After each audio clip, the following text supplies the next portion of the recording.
Hey guys, tonight we slip back nearly 1,000 years to a time when the world seemed smaller and yet impossibly wide. You're standing in a medieval village, mud on your boots, smoke in your nose, bells tolling from a distant church. The air is thick with rumors and every tavern corner buzzes with the same topic: the Holy Land, Jerusalem, and a voice from Rome calling everyone, yes, even you, to drop everything and march east. It's not a simple road trip, not a nice little gap year excursion. It's a journey where, honestly, you probably won't survive this. And yet, the pull is so strong you can almost feel it humming in your bones. So, before you get comfortable, take a moment to like the video and subscribe, but only if you genuinely enjoy what I do here. And while you're at it, let me know in the comments where you are and what time it is right now. I always love seeing how far and wide we stretch across the world. Now dim the lights, maybe turn on a fan for that soft background hum, and let's ease into tonight's journey together. The story opens in 1095. You shuffle into the crowd gathered at Clermont in France. Pope Urban II climbs onto a platform, his voice rising above the press of knights, priests, and barefoot peasants. He talks of brothers and sisters suffering under Turkish rule, of holy places desecrated, of Christendom under threat. But then, the sales pitch flips into promise: if you go, if you fight, if you march all the way to Jerusalem and maybe, just maybe, make it back, your sins, yes, every last one, are wiped clean. Eternal salvation guaranteed. It's the medieval equivalent of a buy one, get heaven free flyer and people eat it up. You can feel the electricity in the air. The crowd stirs, shouts, sobs. Deus vult, God wills it, erupts like thunder. Men grip the hilts of their swords tighter. Women clutch their rosaries. You glance around, wondering if anyone else notices how quickly protecting pilgrims has turned into epic holy war road trip. But the fever spreads unstoppable. Even farmers who have never left their county suddenly believe they can march thousands of miles and survive on little more than faith and bad bread. Historians still argue whether Urban really wanted a massive popular movement or just a targeted nightly expedition, but what matters is that the spark caught the haystack. Overnight, Europe is buzzing. Nobles think of glory, land, and loot. Peasants think of heaven and a shot at breaking free from endless plowing. Merchants see profit in wagons and supplies. Everyone sees what they want to see in the Pope's words. You notice a quirky detail. Some folks, lacking fabric, literally sew red crosses onto their clothes using scraps from curtains or old cloaks. Others tattoo them in ink or even carve them lightly into skin with ash rubbed into the cuts, a DIY brand before branding was cool. Everywhere, crosses bloom on tunics, shields, and banners. You catch yourself tracing one on your own sleeve with a shaky hand, wondering if you really mean it. But then the preaching spreads like wildfire. Charismatic monks roam through towns, shouting sermons, whipping crowds into tears and cheers. Entire families pledge themselves. Bands of armed peasants begin marching before the nobles are even packed. It's chaotic, messy, like a giant flash mob with swords, and yet there's this dizzying excitement in the air. You're part of something world-shaking. You picture Jerusalem shimmering in the sun, golden domes, sacred stones, a prize so holy you crawl on your knees to touch it. At least that's how it feels in the sermons. In truth, you have no map, no sense of how far it really is, no idea that pilgrimage is basically a survival marathon with bonus enemies. Still, when the crowd roars again, Deus vult, you can't help but join, the words tumbling from your lips with everyone else's. You sling a sack over your shoulder, kiss the damp wooden doorframe of your hut goodbye, and step into the mud-slick road. The great march east has begun, and you are swept into it like a twig in a flood. Around you shuffle peasants with patched tunics and leaky boots, knights gleaming in chainmail like they actually know what they're doing, and children dragged along by parents who whisper promises of heaven. It's less like an army and more like a medieval traffic jam: oxen pulling wagons, chickens squawking, carts creaking, and 1,000 people tripping over each other. From the start, the road trip feels like a bad idea. Food is scarce. Villages along the way gape at the endless parade of hungry strangers. Sometimes they hand over bread and ale out of pity or fear, but more often they slam doors and bar shutters. You and your companions scavenge hedgerows for nuts and berries or beg priests for crusts of communion wafers. Occasionally, the better-armed knights just take what they want, and you realize quickly that not all the enemies you'll face are in the distant east. By day, the sun beats down, baking dust into your throat. By night, the cold bites through thin blankets. People collapse by the roadside, too old, too sick, too unlucky, and are left behind. There's no room for sentiment in a crowd this big. A strange sort of fraternity forms, though. Strangers share water, strangers sing to keep spirits up, strangers laugh at jokes about fleas and blisters because sometimes laughter is the only medicine. You hear one knight quip, "At least the fleas are marching with us, they're probably holier by now than we are." You laugh and then itch furiously. The longer you trudge, the clearer it becomes that this isn't just a march. It's chaos. Different bands split and reform, squabbling leaders argue about which road to take, and rumors race faster than your sore feet. Someone insists Constantinople is only 2 weeks away. Someone else swears that angels are guiding the army and that you'll never go hungry again. Another whispers that demons haunt the forests ahead.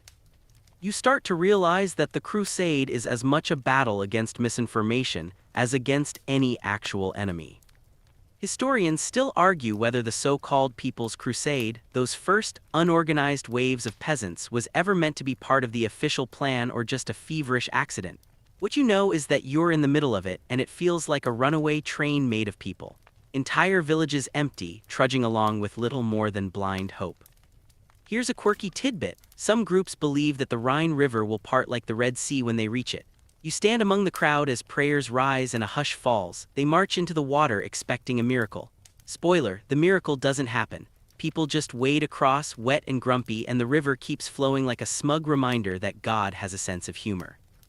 And then there's the darker side of the road trip. Some crusaders, whipped into religious frenzy, lash out at Jewish communities along the Rhine, massacring innocents in what becomes a grim foreshadowing of crusader violence. You see the smoke from torched houses, the screams, the chaos, and you feel that uneasy churn in your stomach. You thought this was about reaching Jerusalem, not killing neighbors. But the mob logic is strong, and you're dragged along by the tide whether you agree or not. The road east stretches forever, through Hungary, through the Balkans, through endless forests and mountain passes. Sometimes locals welcome you with cautious curiosity. Sometimes they set ambushes, defending their land from the hordes stomping through their fields. You sleep in barns, under hedges and damp ditches, always with one eye open. When Constantinople's walls finally glimmer on the horizon, towering and golden in the sun, it feels like a dream. You've made it to the edge of the known world, and yet this is only the halfway point. The gates open reluctantly. Emperor Alexios eyes you and your companions like a man letting a pack of wolves into his garden. He wants trained soldiers, not barefoot peasants, and certainly not this mess. Still, he ferries you across the Bosporus because better you make trouble in Anatolia than in his own city. You shuffle onto Byzantine boats, the water rocking beneath you, and stare at the new continent rising ahead, Asia. The Holy Land is still weeks, months, maybe years away, but the road trip has entered its next act. You scratch your flea bites, shift your aching feet, and mutter a prayer that maybe, just maybe, the next leg won't be so awful. Spoiler again, it will you wake to the smell of smoke and the low thud of hammers. The first true siege has begun. You stand before a city wall, towering, stone-faced, and stubborn. Behind those battlements, defenders peer down, catapults ready, arrows nocked. Around you, the crusading horde stirs with grim purpose. Sieges, you realize, are the beating heart of crusader warfare. No quick, glorious charges here, just slow starvation, engineering experiments, and a whole lot of mud. The routine sets in. You haul logs from distant forests, your shoulders raw from the rope biting into your skin. Others dig trenches, piling dirt into makeshift ramparts. Engineers, the medieval version of mad scientists, sketch plans for siege towers, giant wooden boxes on wheels meant to roll right up to the walls. They swear it'll work, though you eye the wobbling planks and wonder if it'll collapse before it even reaches the gate. By night you hear strange sounds, defenders hammering repairs, priests chanting, pigs squealing in the crusader camp. Turns out pigs aren't just dinner, they're ammunition.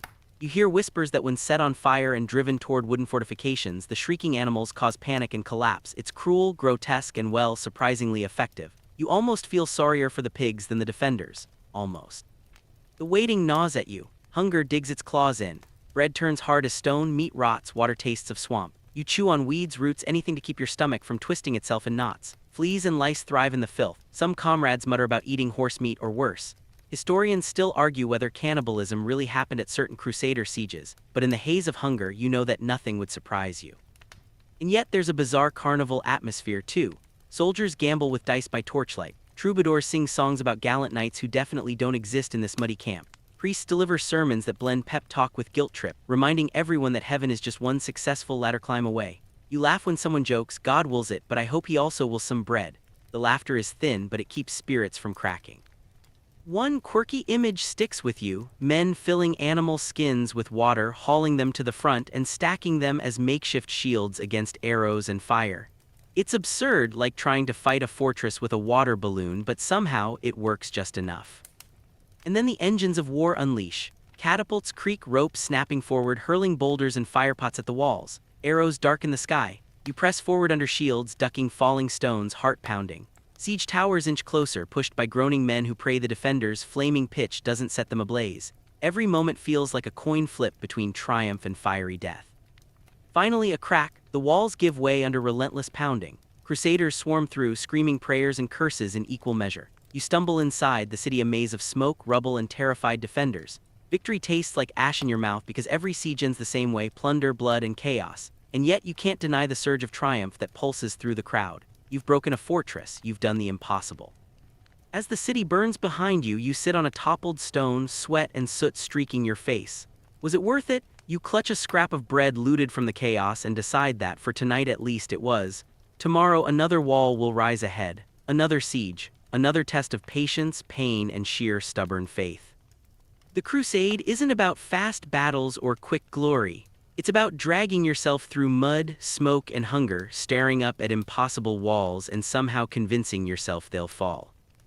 You shuffle forward with the rest of the ragged army, dust rising in clouds, lips cracked from thirst. For weeks you've marched, fought, and starved, but now the horizon glimmers with something different: golden walls, domes flashing like fire in the sun. Jerusalem.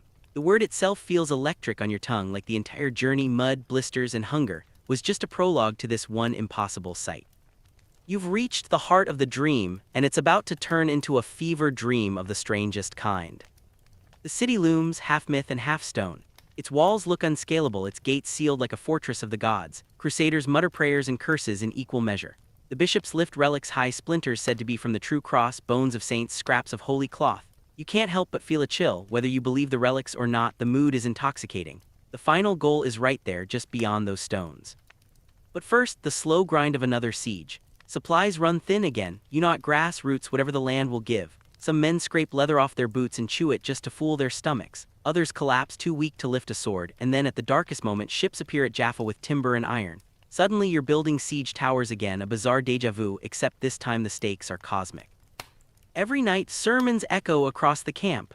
Priests march barefoot chanting, some soldiers strip naked and walk in circles around the city whipping themselves, convinced that showing humility will make heaven intervene. Historians still argue whether this piety genuinely boosted morale or simply masked desperation, but you can feel it. The camp is thrumming with belief. Then comes the assault. Towers creak forward, shields interlock, arrows rain. The defenders fight with boiling oil, stones, and firebrands. The air is a storm of noise, shouts, prayers, wood splintering, metal clashing. And then somehow, miraculously, or maybe just because of sheer brute force, a breach opens. You surge with the tide, stumbling into streets that twist like veins. What follows feels like a hallucination. Crusaders shout praises as they cut down defenders. Relics are hoisted high. Some men weep at the sight of the holy sepulchre, dropping weapons to kiss the stones. Others seize loot, dragging silks and coins through the bloodied streets. You stand frozen for a moment, the noise crashing around you, and you wonder, is this salvation or madness disguised as victory? One quirky detail: some soldiers, overcome with awe, reportedly walk barefoot through the city for days, refusing shoes on holy ground even as their feet bleed. Others, less pious, set up market stalls within a week, selling stolen trinkets back to the same crusaders who looted them. Nothing says holy war quite like an improvised souvenir shop. You slip through a side street, hearing chants swell from the Church of the Holy Sepulchre. The city is yours, or rather, it's been claimed in the name of Christendom, but it doesn't feel as simple as victory. The air is heavy with smoke, with prayers, with unanswered questions. As night falls, you sit on a broken step, watching torchlight flicker on the walls that once kept you out. You're inside the holiest city in Christendom, and yet your mind buzzes with contradictions. Triumph laced with horror, faith laced with doubt. Maybe that's the real miracle of Jerusalem, that it can hold such extremes in one place. You wake to sunlight streaming through the shattered windows of a house that once belonged to someone else. Jerusalem is yours now, or rather, it belongs to this strange patchwork of crusaders who somehow transformed from starving pilgrims into rulers of a holy city. The dust hasn't settled, and already talk swirls of what comes next. You can't stay forever, Europe is a long road behind you. And yet for many the decision is simple: stay, build, rule. Thus the so-called Kingdom of Heaven is born not with trumpets and ceremony, but with soldiers unrolling bedrolls inside other people's houses. The first thing you notice: castles, everywhere. Crusaders may not agree on much, but they agree on walls. Towers sprout like mushrooms across the hills, perched on ridges overlooking valleys, guarding every road. They're not just fortresses, they're statements. Each one says, we're here, we're staying, and we're not planning on leaving. Cracked des Chevaliers, Belvoir Carac, they rise from stone like something out of a fever dream, impossible not to gawk at. Even locals pause, scratching their heads at the sheer audacity of these Frankish bunkers. Life in the Crusader states isn't just knights in gleaming mail. Farmers toil in vineyards and olive groves. Markets bloom with spices, silks, and fruit the likes of which you've never seen in your muddy European village. Oranges so sweet they make your teeth ache. Pomegranates that stain your hands ruby. Sugar, actual sugar, not honey, melting on your tongue like magic. You blink, realizing you've stumbled into a foodie paradise centuries before Instagram.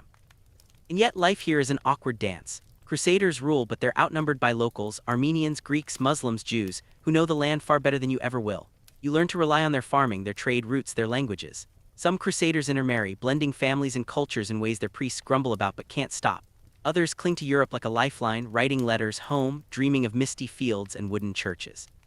Historians still argue whether the Crusader states were truly European outposts or something stranger, a hybrid society, a fusion of East and West. Walking through the bazaar you feel it, a knight in chainmail bargaining with a Muslim spice seller, a nun buying oranges from a Greek farmer, a child who speaks 3 languages without blinking. It's messy, it's complicated, and it's oddly functional. Here's a quirky tidbit. The Crusaders bring grapevines from Europe, hoping to replicate their familiar wines. But the Levantan soil gives the grapes a different taste, sharper, richer, sun-soaked. Instead of rejecting it, they adapt, creating a blend that's neither fully French nor fully Eastern, but something new. You sip from a cup, grimacing at first, then smiling. It's not bad at all. Of course, paradise has cracks. Raiders harass the countryside. Truces with neighbors crumble as often as they're signed. And every night while you feast on figs and roast lamb, you can't ignore the looming fact. The Crusader states are fragile islands in a vast sea. The castles are strong, yes, but no wall is high enough to keep out destiny forever. Still, for now, you recline in the courtyard of a stone fortress, palm trees swaying overhead, a cool breeze carrying the scent of jasmine. You've come from muddy huts in Europe to a kingdom with citrus and castles. Whatever tomorrow brings, tonight feels like a reward. A strange one maybe, but still. A reward. You trudge up a stone staircase spiraling higher and higher until you step out onto the battlements of a fortress that looks like it belongs in a fantasy novel. Beneath you, olive groves ripple in the breeze and the horizon gleams with sunlight on the sea. This is no ordinary castle, it's the home of warrior monks. Yes, monks who fight. It sounds like the setup to a bad joke, but here they are, the Knights Hospitaller and the Knights Templar, 2 groups who manage to be both terrifying warriors and devout men of prayer.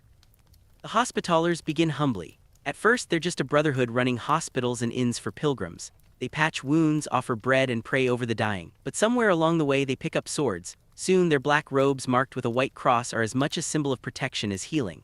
You watch them drill in the courtyard, half monks, half soldiers, moving in formation like they're born to it. The Templars, meanwhile, are the stuff of whispered legends. Dressed in white surcoats with red crosses, they take vows of poverty, chastity, and obedience. But they also ride like thunder across the battlefield, lances lowered, horses armored. When they charge, enemies scatter, convinced angels must be riding with them. You sit in the shadow of their chapel, watching them pray before dawn, the flicker of candles making their helmets gleam. It's equal parts holy and intimidating. And then there's their strange side hustle, banking. The Templars invent a system where pilgrims can deposit money in Europe and withdraw it in Jerusalem, all with coded notes. It's like medieval ATMs, except run by warrior monks who might stab you if you skip on fees. Historians still argue whether this was more about faith or finance, but either way it works. The Templars become the medieval world's most reliable bankers, until of course kings start borrowing too much. Here's a quirky tidbit. Hospitallers are so committed to their medical side that they sometimes wear giant white robes covered in red crosses big enough to double as emergency bandages. It's practical, weirdly stylish, and just a little bit creepy. Imagine your doctor showing up with a sword and a horse. But their castles, oh their castles. Cractus Chevaliers looms like a dream, layers of walls stacked on a hill, so strong that enemies often just give up looking at it. Belvoir, perched over the Jordan Valley, catches the sunset so perfectly it feels like someone painted it just for them. Inside these walls you find chapels, kitchens, stables, even hospitals, all tucked within thick stone. Life is regimented, prayer at dawn, drills by day, watch duty at night. Sleep is short, armor is heavy, discipline is absolute. And yet, despite the vows of poverty, you can't help but notice their gear isn't exactly shabby. Their horses are sleek, their armor polished, their halls stocked with good food.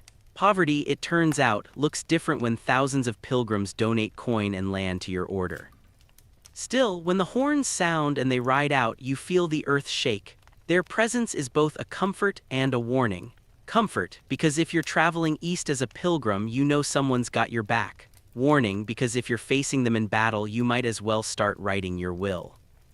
As night falls over the fortress, you listen to the monks chanting psalms, voices echoing against stone. Warrior monks, bankers, healers, defenders. Their very existence feels like a contradiction that somehow works. You curl under your cloak, wondering what history will make of them centuries from now. Legends, villains, saints, or all at once, you wake to the sound of hoofbeats echoing through a valley, but these aren't crusader horses. No, this is a different kind of army, sleek, disciplined, and led by a man whose name is whispered with equal parts fear and admiration. Saladin. You've heard of him for weeks now, stories drifting like smoke through campfires. Some say he's invincible, others that he's merciful, others still that he's just another warlord. But as you watch banners ripple in the wind and hear his soldiers chanting, you realize this man isn't just another leader, he's a legend in the making. Saladin rises from obscurity, not born a king but carving his way up through brains, patience, and charisma. You see him ride past in his simple cloak, not draped in gold or jewels but radiating authority anyway. His men love him, trust him, would follow him through fire. He unites fractured Muslim territories under his banner, stitching together an army from Cairo to Damascus, something no one else has managed in decades. You can almost feel the tide shifting. Europe sent its best, but Saladin has arrived to rewrite the script. One of his great moments, Hattin 1187. You march under a boiling sun, your canteen long empty, and realize too late that Saladin has the high ground. He controls the wells. His men set the dry grass alight, smoke choking your lungs, and suddenly the Crusader army feels like ants under a magnifying glass. By the end of the day, the true cross relic is captured, knights are dead or shackled, and Jerusalem lies defenseless. You don't need a chronicler to tell you this is a turning point, you feel it in your aching bones. Historians still argue whether Saladin was genuinely merciful or simply pragmatic, but his reputation grows in both East and West. When Jerusalem surrenders, he doesn't slaughter everyone. Instead, he ransoms many, frees others, and shows restraint that shocks crusaders used to bloodbaths. It's not saintly, some die in chains, some are sold, but compared to the carnage of 1099, it feels almost humane. You hear stories of widows and orphans allowed to leave safely, and you can't help but wonder if Saladin is rewriting the rules of the game. Here's a quirky tidbit. Saladin, despite being a warrior, is said to dislike unnecessary luxury. Chronicles mention him refusing overdecorated palaces, preferring modest quarters, and giving away wealth to the poor. Imagine that, a leader richer than kings, choosing simple robes and generous donations, while crusader nobles squabble over jeweled goblets. No wonder even enemies grudgingly respect him. And then there's the strange, almost chivalric aura around him. Crusader chroniclers who normally paint Muslims as villains can't help but admire Saladin. They tell stories of him sending fruit and snow, yes, snow carted from the mountains, to Richard the Lionheart when he's ill. They recount his courtesy to captured knights. It's surreal, a man who defeats you in battle but still feels like someone you'd invite to dinner. Of course, admiration doesn't erase the dread.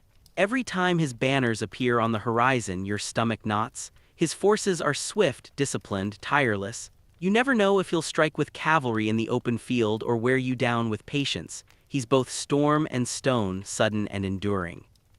As night falls, you sit by a dwindling fire, listening to crusaders mutter Saladin's name like a curse, a prayer, or both. You think of Jerusalem, lost again, and of the man who holds it now. A figure who isn't just an opponent, but a rival so impressive he almost feels like part of your own story. You wonder if centuries from now, children will still whisper his name with awe. Deep down, you already know the answer. You wake to clamor of drums and trumpets, and when you stumble out of your tent, you catch sight of a figure striding through the Crusader camp with all the swagger of someone who knows he's the main character. Richard Plantagenet, King of England, Richard the Lionheart. The man has a reputation so big it could fill the walls of Acre all on its own, and now you're watching him saddle up, chainmail gleaming, banners snapping overhead. Richard isn't just a king, he's a performer. He knows people are watching and he plays the part perfectly, towering, broad-shouldered, golden-haired, the kind of man who could sell perfume if he weren't so busy swinging a sword. You trail after his entourage, catching the awe in the faces of fellow crusaders. Even hardened knights act like fanboys in his presence. If Saladin is cool restraint, Richard is rockstar energy cranked to 11. The Third Crusade unfolds like a medieval soap opera. First, there's the Siege of Acre.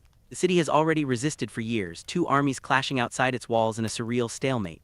When Richard finally arrives in 1191, sick with fever, he still insists on directing catapults from a litter carried by servants. Picture that, a king pale as parchment, still yelling orders about trebuchet angles while sweating through chills. And somehow it works. Acre falls, though the aftermath is messy, with thousands of prisoners executed when negotiations collapse. Even in victory, you feel the chill of compromise between brutality and necessity. Richard doesn't stop. He rides into battle at Arsuf, where the clash with Saladin becomes the stuff of legend. You watch as Richard times the Crusader countercharge with almost supernatural precision, his knights thundering forward like a steel wave. The enemy breaks, and for a moment it feels like the old crusading magic is back, the dream of knights in shining armor overwhelming impossible odds. You can't help but cheer, swept into the noise and dust. Historians still argue whether Richard genuinely wanted Jerusalem, or if he preferred carving out coastal strongholds instead. From your muddy vantage point, it's hard to tell. All you know is that the march on Jerusalem falters, supply lines stretched, whether brutal arguments breaking out among leaders. Twice you get within sight of the city and twice the army turns back. You taste the disappointment like ash. The lionheart may roar, but even he can't bend the world entirely to his will. Here's a quirky tidbit. Richard supposedly loved music almost as much as fighting. Chronicles tell of him composing songs during the Crusade, sometimes even trading them across battle lines. Imagine the most feared warrior in Europe humming a ballad while sharpening his sword. It's a strangely human detail in the middle of chaos. And then there's his relationship with Saladin. They never meet face to face, but their reputations spar across letters, envoys, and rumor. You hear tales of Saladin sending fruit and gifts when Richard falls ill, and Richard responding with compliments wrapped in sarcasm. It's less mortal enemies and more rival kings locked in a very intense long-distance bromance. Some crusaders even whisper that Richard admired Saladin more than his own allies. By the end, the crusade ends with a treaty, not a conquest. Pilgrims are allowed into Jerusalem, but the city itself remains in Muslim hands. Richard sails home, roaring like the lionheart he is, yet leaving behind a feeling of unfinished business. You watch the sails vanish on the horizon and wonder if this was victory, defeat, or something in between. As the camp quiets, you sit by the shoreline, staring at the waves that separate you from home. Richard's story is one of brilliance and flaws, triumphs and half-measures. You can't deny the thrill of marching behind him, but you also can't shake the sense that history will judge him less by Jerusalem won and more by the sheer spectacle he made of the crusade. The desert heat clings to you like a second cloak, and as you trudge beside a caravan of weary soldiers, you can almost taste the dust rising from the hooves and boots ahead. The Crusades, for all their chaos, aren't just about clashing swords and flashing banners. They're about moments of respect, unlikely friendships, and rivalries that are more complicated than your history textbook ever suggested. You've already felt it in whispers about Richard and Saladin, two men locked in war yet bound by a strange, reluctant admiration. It's one thing to fight an enemy, it's another to recognize in him a reflection of yourself. Saladin, the sultan whose name makes crusader children hush at night, shows kindness that ripples through the campfire tales. There's the story of him sending snow, yes, actual snow, packed in clay pots from Mount Lebanon, to cool fever-stricken crusaders. Another time, when Richard falls ill, Saladin dispatches fruit, horses, even a physician. You shake your head at the thought, medieval warfare as brutal as it gets, and yet here's the enemy sending over fruit baskets. Historians still argue whether these gestures were sincere or just political theater. Did Saladin genuinely admire Richard, or was he simply playing the long game, keeping his rival strong enough to negotiate a decent peace? From where you sit, sweating in your armor, you don't care, it makes for a better story either way. Among your fellow crusaders, opinions differ. Some mutter angrily that kindness to the enemy weakens resolve, while others take comfort in the idea that even in holy war, honor still matters. You lean closer to a fire one evening, listening to a grizzled knight recount how Saladin once offered to send his personal physician to Richard after a particularly rough bout of dysentery. The knight shakes his head, chuckling. Can you imagine? The lionheart doubled over, rescued not by God or glory, but by the man we're supposed to hate most. And then there are the truces. After so many years of endless clashes, the negotiations themselves feel like theater. Envoys dressed in fine silks crossing back and forth, words carried like weapons sharper than swords. You stand among the crowd when Richard finally agrees to Saladin's terms in 1192. Christians will keep a thin strip of coastline. Pilgrims may visit Jerusalem without harassment, but the city remains in Muslim hands. It's a compromise, one that leaves crusaders sighing in relief or cursing under their breath. You hear one priest argue that this peace is God's true will, while a knight beside him mutters that it feels like settling for a participation trophy. Even the air feels different afterward, lighter but unfinished. A quirky tidbit floats around the camp during these final months, that Richard and Saladin once discussed marrying Richard's sister, Joan, to Saladin's brother, Al-Adil, to create a dynastic bridge between their worlds. The marriage never happens. Of course, it's too radical for the time, but the fact that anyone even imagined it says everything about the strange duality of the crusade. War on one hand, diplomacy and admiration on the other. At night, you lie back beneath the stars, listening to distant laughter and arguments, wondering what all of this has truly meant. You've seen slaughter in the name of faith, but also generosity that defies it. You've watched men cheer for kings and saints and then collapse into despair when the holy city remains just out of reach. The crusade feels less like a single story and more like 1,000 clashing ones braided together. As you close your eyes, the desert breeze stirs the tents, and you realize something that makes you chuckle quietly. Despite years of bloodshed, fruit baskets and snow shipments might end up as the most memorable legends of all. You trudge through the remnants of battlefields, abandoned camps, and empty castles, feeling the weight of years pressing on your shoulders. The Crusades are winding down, at least for now, and the echoes of sieges, battles, and negotiations linger like smoke over the land. You start to notice subtler effects, the ways the Crusaders' journeys have shaped trade, culture, and even the very food you eat. The world is changing under your feet in ways you barely expected. Cities like Acre and Tyre hum with new commerce. Merchants from Venice and Genoa establish trading posts. Spices, silks, and exotic goods flow along routes once traveled only by caravans. You bite into a date and realize it tastes different than the ones back home. It's sun-ripened, grown under Levanten skies. Oranges, sugar, and almonds fill your rations, and suddenly Europe's palate will never be the same. Even bread recipes shift when Crusaders return, experimenting with ingredients learned in the East. A war that cost thousands of lives also introduced a world of flavor. Historians still argue whether the Crusades were primarily religious endeavors or proto-globalization experiments. From your vantage point, it's clear they were both and neither. Castles built, roads carved, and knowledge shared are real, lasting effects. Algebra, Arabic numerals, medical texts, and architectural techniques travel back with Crusaders. You marvel at the thought. Without these campaigns, Gothic cathedrals might look different, your textbooks might be missing chapters, and your morning coffee might never taste quite right. Quirky details abound even after the fighting ends. You hear tales of Crusaders adopting local customs, wearing flowing Levanten robes to cope with heat, learning falconry, or negotiating with local leaders instead of always charging swords first. Some even bring back exotic pets like monkeys or falcons to the shock of European neighbors. You watch a knight attempt to teach his mastiff to perch like a falcon. It doesn't go well, but everyone laughs anyway. And yet shadows remain. Old wounds fester. Tensions between Christians, Muslims, and Jews do not vanish. The Crusader states are precarious islands, always vulnerable, always reliant on reinforcements that rarely come. The journey has left its mark not only in stone and commerce but in human hearts. Memory of violence, heroism, and weirdly tender moments with the enemy will echo for generations. You remember all the people you've met along the way. The peasants who marched barefoot, the knights whose armor gleamed in sun and blood alike, the monks who healed and fought in equal measure, and Saladin whose reputation made your stomach twist with awe. You think of Richard the Lionheart stomping across the coastlines, leaving a trail of legend behind him. You realize the Crusades were messy, chaotic, and often absurd, and that's precisely what made them extraordinary. As the sun sets, you wander through a quiet street in a city touched by both cultures, savoring the smells of spices, roasted lamb, and baked bread. You watch the horizon fade to orange and violet, thinking about castles, battles, and unlikely alliances. Trade routes, stories, songs, even recipes, they all flow back to Europe, a legacy far richer than anyone imagined at Clermont in 1095. This is why the Crusades echo today, not just as wars but as crucibles of culture, ambition, and strange human ingenuity. You breathe deeply, letting the scent of citrus and dust fill your lungs. The chaos, the courage, the ridiculous moments, the moments of grace, they all weave together into a story you'll carry forever. And even as night falls, a quiet smile tugs at your lips. Somehow, in the midst of madness, something remarkable bloomed. The tournament grounds sprawl before you like a living organism, vibrant and unpredictable. Merchants hawk spiced meat skewers that sizzle over open coals, their smoke curling and mingling with the earthy tang of freshly dug trenches where the lists have been measured and leveled. Horses nicker, and you notice one squire nervously brushing a stallion's flank while humming a tune that doesn't quite match the fanfare in the distance.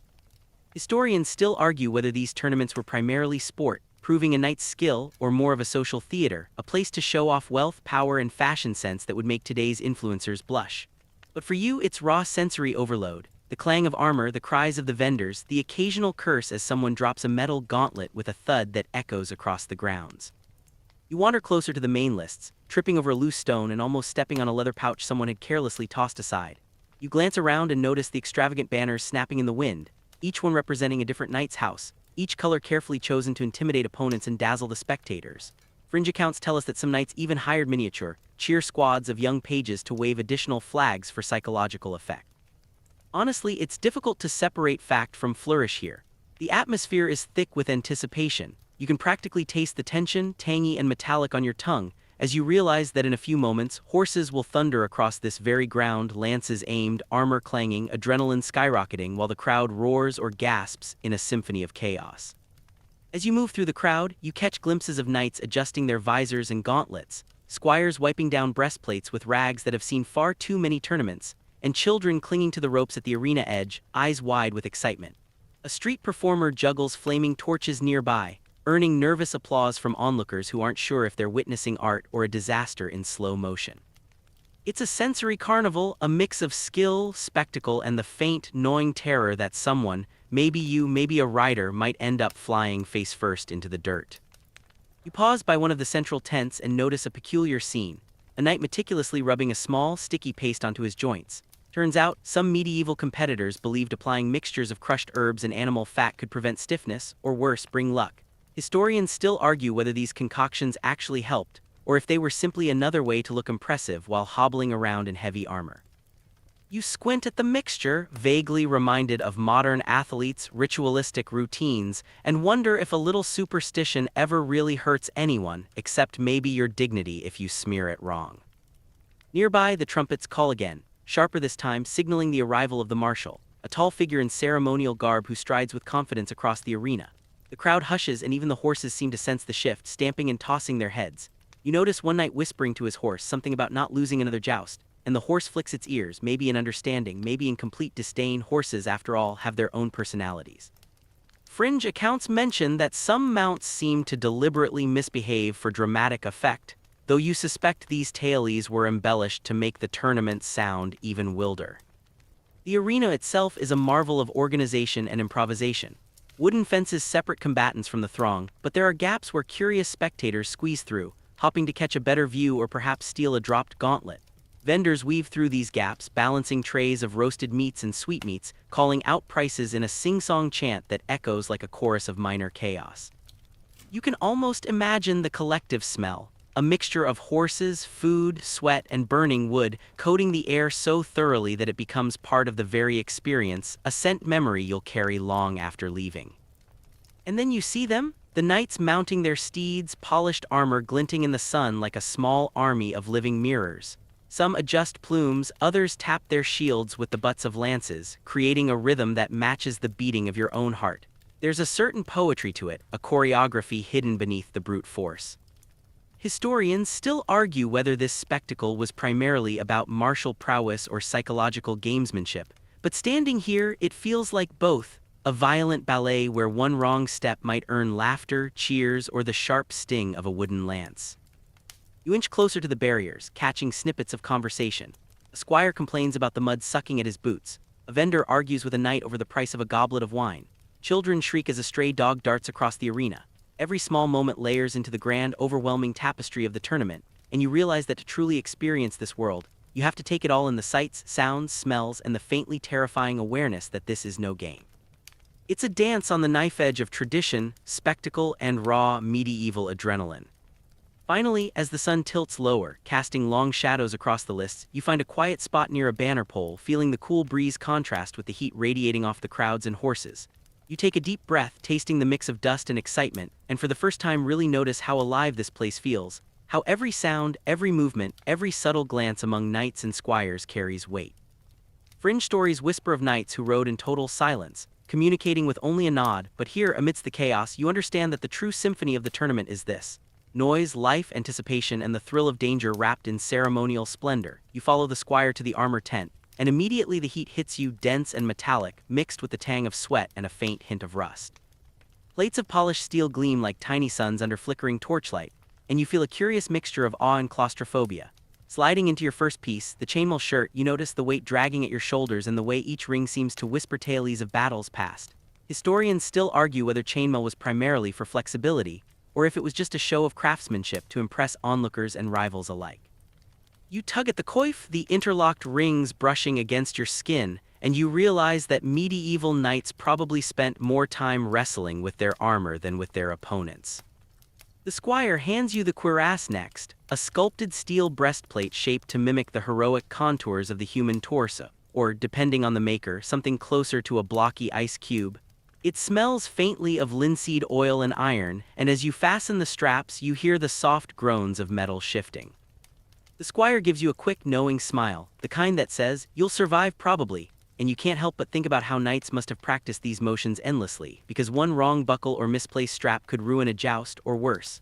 Fringe tidbits from old diaries suggest that some knights even slept partially armored during tournaments, just to shave precious minutes off dressing in the morning. Honestly, you can imagine why. You'd probably rather nap in chainmail than wrestle it on while under the scorching sun. Gauntlets are next, and you flex your fingers tentatively, noticing immediately how awkward and stiff they feel. You're acutely aware that gripping a lance or rein is suddenly a major strategic challenge. Historians still debate whether certain gauntlet designs favored offense or defense more, and from your perspective, they all just feel like metal mittens designed to make life interesting. While sliding each finger into its own compartment, you notice an oddly ceremonial detail: tiny etchings along the cuffs that are supposed to bring luck, or at least, that's what some chroniclers claim. You roll your eyes, half amused, half relieved that your hands won't be fully exposed to the sun's scorching rays, and consider the strange superstitions that accompany every inch of a knight's gear. The helm is the real trial. You lift it carefully, feeling its weight like a small anvil, and place it over your head. The inside is padded, yes, but not enough to dull the full, almost comical sense of being trapped inside a moving metal box. Your vision narrows to a slit, and suddenly the world seems smaller, sharper, louder. You hear the clang of distant plates and the neighing of horses amplified like some medieval surround sound system. Fringe stories mention that some knights wore scented pouches inside their helms to avoid helmet funk, but you just hope the padding is enough to stop your own sweaty panic from leaking out. Historians still argue whether these internal luxuries were widespread or just reserved for the wealthiest of jousters, but standing here, helmet in place, you realize comfort was probably secondary to looking formidable. You adjust the gorget, the neck-protecting piece that feels like a tiny collar of doom, and note how it restricts your head movement. This, of course, was intentional. You are protected but only barely free to react. The squire nudges you to check every strap, buckle, and leather thong, and you follow his instructions diligently, knowing one loose strap could be the difference between a graceful pass and an embarrassing spill. Oddly enough, some chroniclers record that certain knights deliberately left pieces slightly loose for a showier, more dramatic collapse performance over protection. As you shift to the leg armor, the cuisses and greaves weigh heavily, dragging your gait into something between a march and a clumsy shuffle. Your knees protest the strange angles, and every step feels like a minor negotiation with physics. Fringe accounts even describe knights who practiced walking backward in their greaves, perhaps to impress the crowd or to mimic some archaic ceremonial dance. You squirm at the thought but can't help imagining it. Historians still debate whether these movements were purely for spectacle or if they had practical applications in combat, and honestly, right now, practicality feels optional. You finally strap on the sabatons, steel shoes that make every step a cautious decision, and grip your shield. It's heavier than it looks, the edges ringing faintly as you swing it experimentally. The squire watches silently, not offering advice, probably because he knows it would sound silly and not save you from tripping over your own armored feet. The shield has etchings and symbols meant to signify your house and honor, but you mostly notice that you feel simultaneously invincible and incredibly awkward. Fringe sources suggest that some knights actually decorated their shields with hidden messages or jokes, meant only for their closest companions, humor amidst chaos. By the time you're fully armored, the world feels different, muffled, metallic, yet strangely empowering. You take a tentative step and hear the soft clank of plate against plate, a sound that somehow reassures you that, despite all odds, you've transformed into something other than yourself. Historians still argue whether the physical burden of armor hindered combat performance or if it made knights feel unstoppable. And from this sweaty, awkward, slightly panicked vantage point, you understand both arguments intimately. Finally, you pause, taking a slow breath, noticing small details. The scent of old leather blending with sweat, the faint rattle of your helm as you tilt your head, the way your fingers feel encased in metal mittens, the distant murmur of the crowd beyond the canvas walls of the tent. You realize that this process, awkward, heavy, almost comical, is an essential prelude to the main event. Here, beneath the sun, in a world of glittering steel and nervous anticipation, the transformation is complete. You are armored, you are vulnerable, and yet you are ready. You step out of the tent, blinking against the sunlight, and immediately your attention is drawn to the lances lined up against the tent poles, each one gleaming with varnished wood and iron tips that catch the sun in sharp glints. You approach them cautiously, running your fingers over the polished surface, noting the slight warps, the subtle carvings, and even a few that have been painted with intricate designs. Choosing a lance is not merely a matter of length and weight. It is, in many ways, an intimate dance with a weapon that will become an extension of your arm, a reflection of your strategy and temperament. Fringe accounts tell us that some knights even had personal charms carved into their lances, hidden from the crowd but believed to ensure victory or ward off accidents. Historians still argue whether these personal touches had real psychological effect or were just eccentric superstition. You pick up a medium-length lance, feeling the balance in your hands the way it shifts slightly as you pivot. It's heavier than it looks, the wood warm under your palms, and you immediately notice that the grip is worn from repeated handling, smooth as silk in some places, rough in others. You consider the other options: shorter lances that offer more control but less reach, longer lances that demand precision and strength to wield. There's a subtle joke in the squire's expression as he says, "Choose wisely, you don't want to be the one with a splinter in the eye," and you can't help but imagine how true that probably was. The lance's tip is another decision entirely. Some are blunt for practice or ceremonial passes, designed to shatter harmlessly against shields. Others are hardened for real contact, tipped with iron, carefully weighted to strike with precision and impact.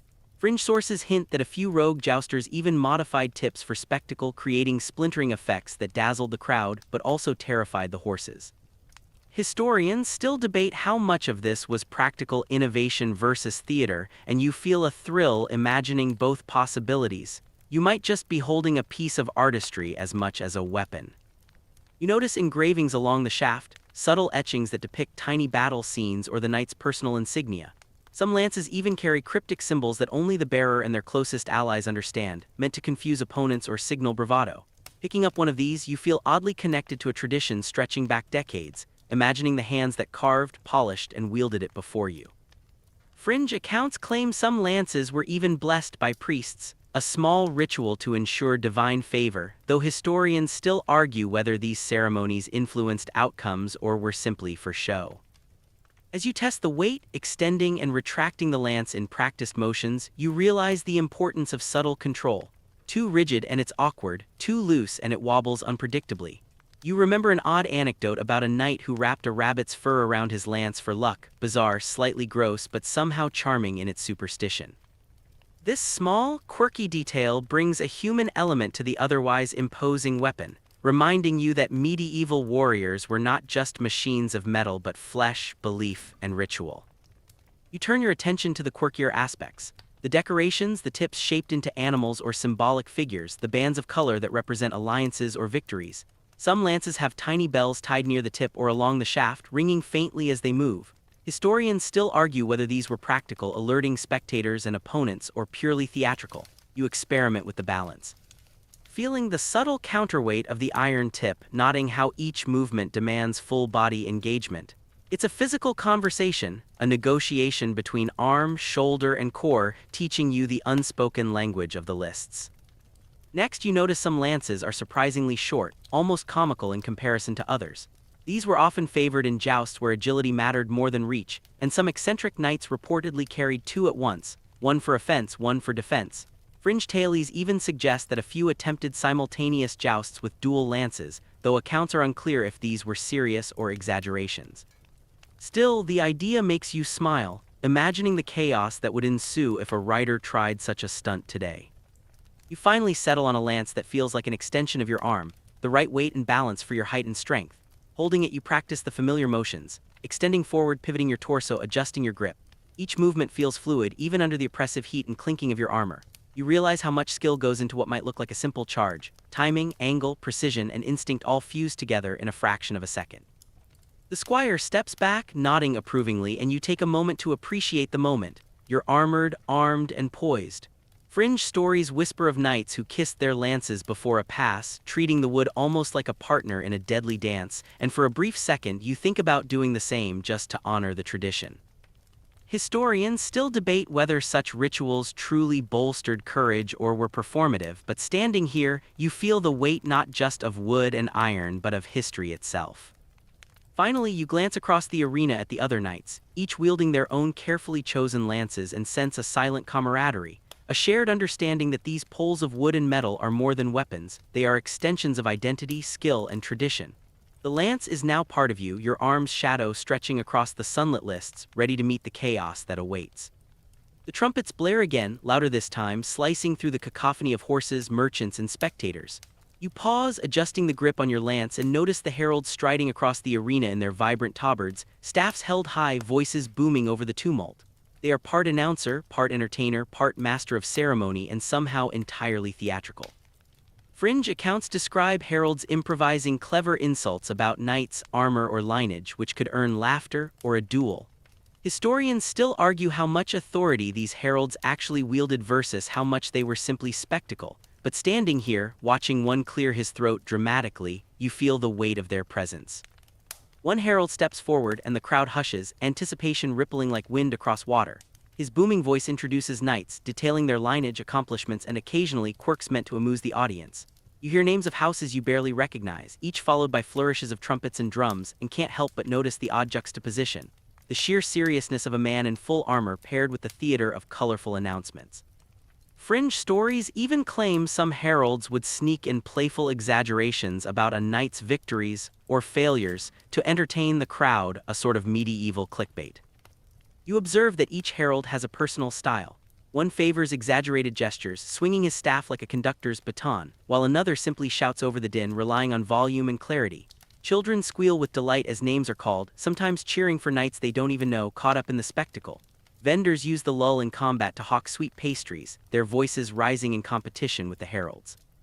Historians still debate whether the verbal pomp truly influenced tournament outcomes or if it was purely for entertainment, but you can't deny that it adds a rhythm to the chaos, a structured heartbeat in the wild energy of the grounds. A herald announces a particularly famous knight, his title rolling off the tongue like poetry. The knight enters, armor glinting, horse prancing in rehearsed precision, and the crowd erupts. Fringe accounts suggest that some knights deliberately exaggerated their entrance, leaning to one side, tossing a lance dramatically to assert psychological dominance over competitors.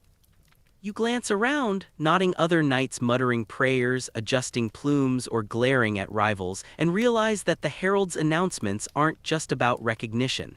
They set the stage for strategy, intimidation, and drama. The heralds also enforce the rules.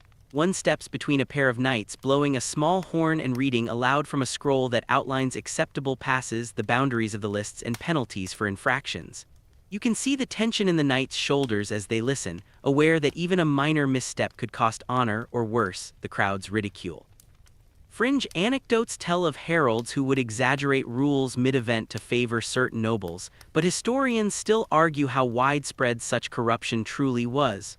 Regardless, it adds an unpredictable edge to the proceedings, keeping participants and spectators alike on alert. Amid the spectacle, you notice the herald's smaller, quirkier rituals. One dips a small brush into colored powder and flicks it over a knight's crest, supposedly for luck or visibility, while another theatrically waves a folded banner to signal the start of a pass.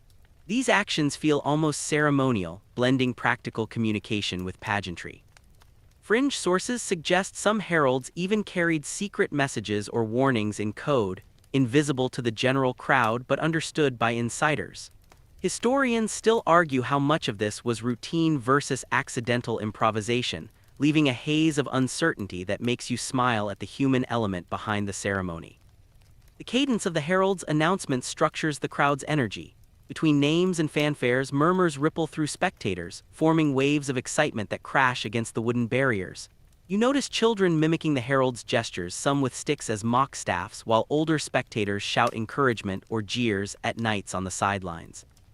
Fringe stories hint that some heralds secretly judged crowd reactions to influence rankings or wager odds, a subtle manipulation layered atop overt spectacle. Historians still debate whether this had measurable impact, but you can feel the invisible tug of influence even as you grip your lance. A particularly eccentric herald steps forward, blowing a long horn in a way that makes your chest vibrate, then leaning in close to a knight to whisper something inaudible to anyone else. Fringe sources claim these private whispers ranged from tactical advice to humorous insults meant to unsettle the opponent. Historians still argue whether these interactions were strategic, performative, or simply whimsical, but you can't help grinning at the thought that, beneath the grandeur, the games were full of personal, human quirks. Finally, as the heralds complete their announcements, the energy shifts palpably. The air feels heavier with anticipation, the crowd buzzing, horses snorting, knights tightening grips on reins and lances. The ceremonial pomp, the theatrical flourishes, the whispered superstitions, all converge to create a charged atmosphere that's part performance, part strategy, and entirely intoxicating. Fringe tales speak of knights who claim to recognize specific heralds, patterns, and use them to predict matchups, adding another layer of complexity that you can only admire. Standing among the throng, you realize the heralds have done more than announce. They've orchestrated the tension, drawn attention to personalities and alliances, and created a rhythm that both guides and mocks the chaos. Historians still debate whether tournaments were more about skill or spectacle, and in this moment it's clear they were inseparable. The stage is set, the players prepared, and the world narrows to the gleaming lances, the shifting horses, and the inevitable clash that is only moments away. The moment arrives with a thunderous roar. The first joust is called, and your pulse quickens as you mount your horse, feeling its tense muscles ripple beneath you, smelling the sweet sweat and hay mingled with the tang of iron from your own armor. You adjust your grip on the lance, feel its weight align with your arm, and glance across at your opponent, an equally armored figure whose horse paws impatiently at the dirt, nostrils flaring like tiny volcanic vents. Historians still argue whether these opening passes were primarily ceremonial or a true test of skill, but from where you sit, heart hammering and adrenaline spiking, it feels like both. You can hear the crowd, a rolling wave of excitement, anticipation, and occasional nervous laughter, their energy almost tangible as you line up behind the starting barrier. The horses shiver and snort, impatient to spring forward, and you notice the odd superstition some knights carry into the lists: a whispered prayer, a touch to a lucky charm, even a brief kiss to the tip of the lance. Fringe accounts suggest that some knights refused to cross the starting line without a specific squire reciting a rhyme, supposedly guaranteeing victory, while others reportedly performed tiny dances in their stirrups to ward off misfortune. You chuckle to yourself, imagining the absurdity if the horses actually noticed these rituals. The marshal signals, raising his staff, and the tension becomes electric. The horses leap forward in unison, hooves thundering against the packed earth, armor clanging, and lances thrust toward each other in perfect alignment, or as close as nerves and chaos will allow. You feel the jolt of speed, the vibration through the reins, and the satisfying weight of your lance meeting your opponent's shield with a sharp, echoing crack. Fringe sources suggest that some knights intentionally aimed slightly lower or higher for theatrical effect, knowing that a dramatic splinter or stumble drew louder cheers than a perfectly clean hit. Historians still argue whether this was strategic showmanship or reckless risk, but standing here, you understand that style and danger are inseparable in a joust. Your horse shudders under you, muscles coiling and releasing in a precise rhythm as you push into the charge, eyes narrowing through the slit of your helm. You feel the raw physics of impact, the vibration up your arm, the sudden jerk as your lance strikes, and the brief, almost surreal pause as the world seems to slow, spectators frozen in collective anticipation. Fringe anecdotes tell of knights who held their shields at angles so specific that the sound of impact became almost musical, a pleasing crack meant to thrill the crowd as much as harm the opponent. You marvel at this idea, feeling the resonance through your very bones. Time compresses and stretches simultaneously. You sense your opponent, their lance glinting in the sun, their horse straining, the crowd's roar swelling into a tidal wave. The first pass ends and you pull your lance back, heart racing, sweat beating beneath your helm. Even without a full assessment of the strike's effect, you feel victorious simply for surviving the charge intact. Fringe tales hint that some knights secretly timed their passes to impress the crowd more than to win, performing the perfect almost miss to elicit gasps and applause. Historians still debate whether these theatrics undermine the competitive nature of jousting, but watching the reactions, you understand the balance between danger and performance is delicate. Between passes, the lists buzz with movement. Squires attend to weapons, adjusting tips, cleaning splinters, and whispering encouragement. Horses shake their heads, nostrils flaring, and you notice a knight muttering to his steed, perhaps offering comfort or reminding it of a practiced rhythm. Fringe accounts suggest that some riders even communicated complex signals to their horses, using subtle tugs and shifts of weight, a kind of silent dialogue perfected over countless rehearsals. Historians still argue how widespread such techniques truly were, but you marvel at the intimacy between man and mount, recognizing that speed and precision alone don't win a joust. Trust, timing, and understanding play equal parts. The second pass is sharper, faster, and more deliberate. You tighten your grip, adjust your shoulder, and feel the world narrow to your opponent, your lance, and the target. Impact is sudden and loud, reverberating through your arms, chest, and legs, and you catch a glimpse of wood splintering, armor shivering, and a crowd erupting into cheers. Fringe stories tell of knights who timed the shattering of their lance to coincide with a trumpet flourish for maximal dramatic effect, a blend of strategy, art, and showmanship.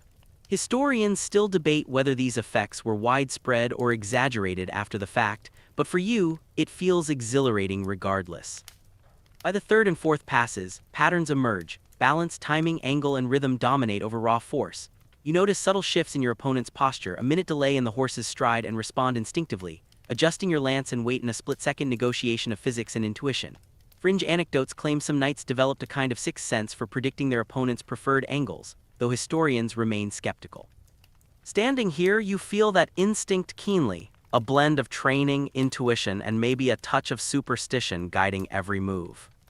As the joust winds down, sweat dripping and muscles trembling, you catch your breath, heart pounding, and glance around at the audience. Flushed faces, excited gestures, and children imitating the impacts with imaginary lances. You realize the first joust is more than a test of skill. It's a performance, a spectacle, and a rite of passage, all rolled into a few heartbeats. Fringe stories mention knights who pretended minor injuries to garner sympathy or applause, blurring the line between reality and showmanship. Historians still argue whether tournaments emphasized theater over martial skill, but in this charged, muddy, sunlit arena, the distinction almost doesn't matter. Finally, as the dust settles and horses slow to trot, you feel a mixture of relief and exhilaration. The first joust is complete, and though victory or defeat is not yet determined, you sense the rhythm, the stakes, and the unique theater that defines this world. Each impact, each gasp from the crowd, and each subtle shift of weight carries you further into the timeless dance of knights, horses, and lances, dangerous, theatrical, and utterly intoxicating. After the rush of the first joust, you dismount slowly, legs trembling under the weight of armor and adrenaline.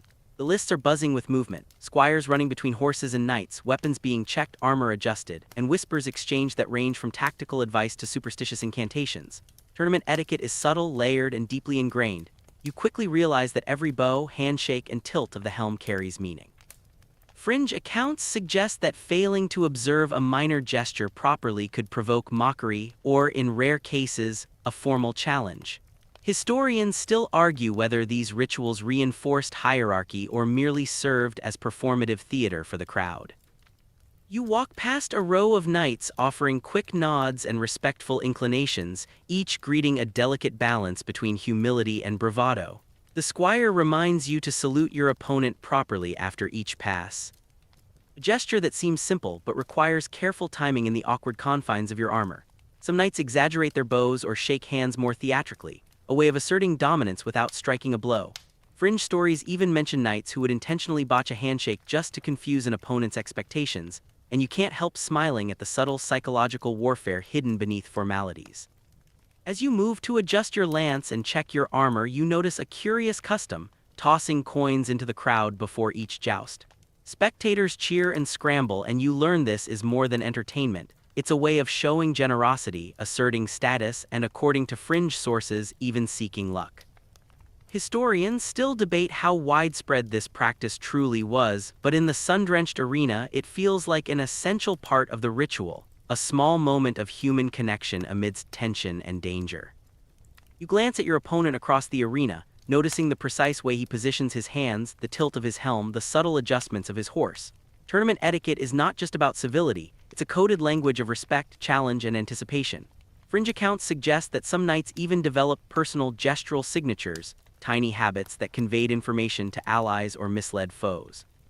Historians still argue whether these micro-signals were intentional strategy or purely incidental, but from your armored vantage point, every movement feels charged with meaning.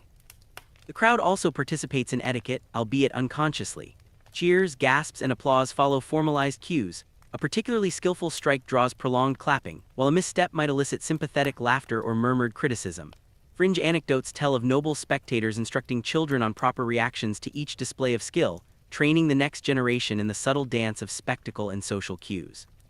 Historians still debate how much the crowd influenced behavior versus simply reacting, but their energy undeniably shapes the flow of the tournament. You notice small ceremonial details: a knight adjusting his plume to match the tilt of his helm, a squire lightly brushing dust off a shield, and a marshal ensuring that the list remains straight and level. These gestures, seemingly minor, maintain order, signal respect, and reinforce the visual spectacle. Fringe sources suggest that some rituals, like a deliberate pause before raising a lance, were meant to manipulate audience anticipation, a clever blend of strategy and showmanship. Historians still argue whether such actions influenced actual outcomes or were primarily performative, but their effect on the atmosphere is unmistakable. Between bouts, knights exchange brief words, compliments on a pass, joking warnings, or quiet encouragement. Some gestures are exaggerated for the audience: bows, handclaps, helmet tips, while others are intimate, nearly invisible signs of camaraderie or rivalry. Fringe anecdotes claim that certain knights carried tiny tokens to exchange in secret, signaling alliances or debts of honor, though historians debate how systematic this practice really was. Standing there, you appreciate how much communication is layered beneath armor, spectacle, and adrenaline. You also observe the subtle etiquette involving horses. Mounts are brushed and reassured, reins adjusted with almost ritualistic care. Some knights whisper to their horses not just for control but for psychological comfort, a quirky, almost human moment of intimacy amidst chaos. Fringe accounts suggest that a calm horse was considered half the battle, and some knights even used herbs or charms to soothe them. Historians still argue whether such practices were effective or mostly superstition, but it's clear that understanding your mount is as critical as mastering the lance. As the next joust approaches, you notice the careful spacing between riders, the deliberate packing as they line up, and the measured nods that signal readiness. This choreography, though seemingly simple, is crucial. A misstep could provoke injury, confusion, or breach of etiquette. Fringe stories describe knights who deliberately broke pattern for dramatic flair, earning cheers or groans from the crowd, and historians still debate whether these deviations were accepted strategy or frowned upon. You realize that etiquette is a living, flexible force, shaping both safety and spectacle. Finally, as you adjust your armor one last time and take a deep breath, you understand that etiquette is more than rules. It's a rhythm, a choreography of gestures, and a social code that guides every motion in the arena. Each bow, nod, and whispered word threads through the chaos, tying together honor, spectacle, and human connection. Fringe stories may color the edges with eccentricity, and historians may argue the details endlessly, but you feel the essential truth. In the medieval tournament, respect and ritual are as vital as strength and skill. Stepping back to absorb the arena, you realize the crowd itself is a living, shifting part of the spectacle. Children scamper along the ropes, eager to glimpse the knights and sometimes snatch a dropped token, while vendors weave through the throngs, balancing trays of meat pies, spiced nuts, and sweetmeats. The air hums with anticipation, laughter, and the occasional shrill whistle, blending into a symphony of chaos that feels almost orchestrated. Historians still argue how much the pageantry mattered compared to raw skill, but standing here, amid the sun and dust and scent of roasting meat, it's hard to separate the two. You notice the vibrant costumes of the spectators: women in flowing gowns, children in bright tunics, and nobles draped in layers of finery that gleam in the sunlight. Fringe accounts suggest that some nobles used their attire deliberately to intimidate others or attract attention to their favored knights. You can imagine the subtle competitions happening off the lists: who had the flashiest outfit, the loudest cheers, or the most dramatic entrance. Historians still debate whether the visual spectacle shaped tournament culture as much as the fights themselves, and watching the crowd, you suspect the answer is yes. Stands vibrate with energy as the next pair of knights prepare for a pass. You hear cheers, jeers, and excited gasps, a tidal wave of noise that swells and crashes in unpredictable rhythms. Some spectators scream advice, others shout encouragement, and children mimic the sounds of lances cracking against shields. Fringe tales tell of pranksters who would toss harmless objects to distract competitors, and while you doubt many actually succeeded, the idea adds another layer of theater to the chaos. Vendors make the rounds with practiced precision, calling out wares in melodic chants: spiced meat, fresh bread, honeyed nuts. The smell mingles with the tang of horses and the metallic scent of armor, creating a sensory cocktail that is both intoxicating and overwhelming. You notice children tugging at their parents, pointing at a joust, asking questions about who will win. Fringe accounts even claim that some vendors offered small bribes to judges or heralds to get a favored knight in the spotlight, though historians still argue how widespread such schemes were. The mixture of commerce, superstition, and spectacle makes the crowd as much a part of the tournament as the knights themselves. You watch as spectators respond to each strike, cheering for hits and groaning at misses, and realize that audience reaction directly shapes the energy of the lists. Knights often played to the crowd, adjusting their style for maximum effect. An exaggerated stumble, a dramatic shield clash, a deliberately splintered lance. Fringe sources note that some knights even developed signature moves that fans would recognize and applaud, turning passes into recurring theatrical events. Historians still debate whether this performative element undermined or enhanced the competitive aspect, but the applause is undeniable. Mid the roar, you notice a few quieter spectators, Scribes, scholars, and chroniclers who observe not just the spectacle but the details, recording outcomes, reactions, and even gossip. Fringe anecdotes suggest that some chroniclers exaggerated tales of heroism or folly to entertain future readers. Historians still argue about the reliability of these accounts, but they color the tournament with an almost mythic atmosphere, making every cheer and gasp feel part of a larger story. The arena's sensory overload continues as more knights line up. You hear the rhythmic stomp of hooves, the metallic clatter of armor, the shouted signals from squires, and the collective intake of breath from the crowd at each impact. Children mimic the motions with sticks, vendors dodge the press of spectators, and everyone seems aware of the delicate balance between danger and entertainment. Fringe stories hint that some spectators wager discreetly on passes, adding another layer of tension. Historians still argue about how gambling influenced tournament culture, but watching the crowd, you understand the stakes go beyond mere competition. You glance at the edges of the stands and notice small improvisations. A child perched precariously on a parent's shoulders, a dog weaving through gaps in the fence, a merchant dropping a pie mid-shout and laughing at the scramble. These tiny moments, seemingly trivial, form a living texture to the crowd, reminding you that history isn't only about armor and lances but also the human experience surrounding it.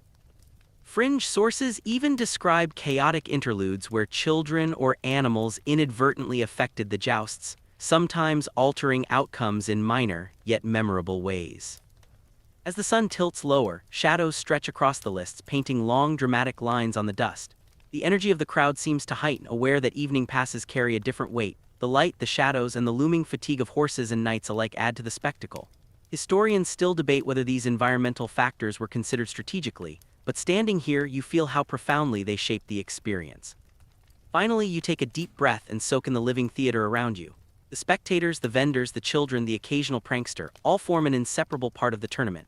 Fringe anecdotes may exaggerate small details. Historians may argue over emphasis, but the effect is clear. The jousting arena is alive, vibrant, and charged, a microcosm of medieval society, drama, and human behavior, and you are right in the middle of it.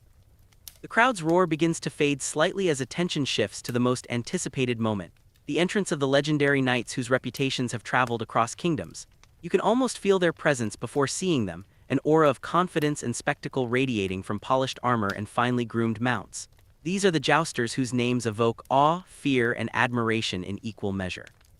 Fringe accounts claim that some rode into the lists blindfolded, wielding oddly shaped lances or riding miniature horses just for dramatic flair. Historians still debate whether these stories are exaggeration or truth, but the effect on spectators is undeniable.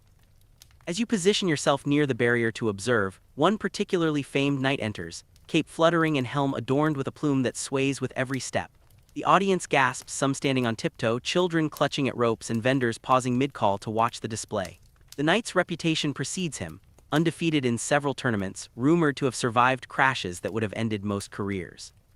Fringe tales describe a similar knight riding a lion during a festival, not for combat, of course, but for spectacle, reminding you that medieval audiences thrived on the unusual and astonishing as much as skill. You notice how each legendary jouster carries unique quirks. One tilts his shield slightly to give a dramatic silhouette, another taps his helm thrice before mounting, a ritual believed to bring luck. Fringe anecdotes suggest that some riders carried small charms, coins, or even miniature statues hidden beneath their armor, and their rituals were documented as if they were as essential as training. Historians still argue whether these eccentricities were actual superstition or carefully constructed persona, yet standing here watching the crowd react, you can see the power of legend in action. The knights move through their pre-pass rituals with meticulous care, adjusting stirrups, reins, and lance grips, communicating with horses through subtle shifts in weight and pressure. You notice the intensity in their eyes, the quiet confidence that radiates even beneath full helm. Fringe stories claim some famed jousters would whisper strategies to their mounts, or even signal each other across the lists with small gestures only they understood.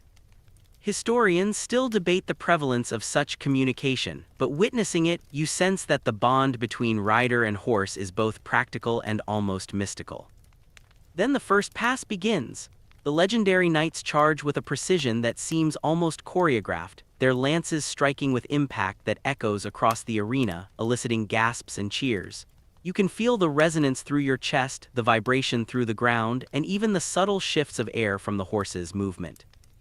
Fringe anecdotes describe knights performing near-impossible maneuvers mid-charge, swiveling lances, deliberate misses for style or artistic breaks, actions designed as much for audience amazement as for victory. Historians still debate whether these feats were widely attempted or recorded selectively, but the drama is palpable. You watch the crowd respond: applause, cheers, shouts of awe, children mimicking stances, and nobles clapping with theatrical flair. The performance of the legendary knights transforms the lists into a theater of movement, danger, and spectacle. Fringe accounts even describe knights riding with elaborate plumes that could obscure vision, relying entirely on instinct and training, a high-risk, high-drama choice.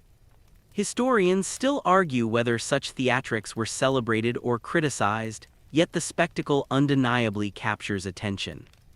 Between passes, you notice subtle interactions among the legendary knights: nods of respect, whispered advice, and almost imperceptible bows.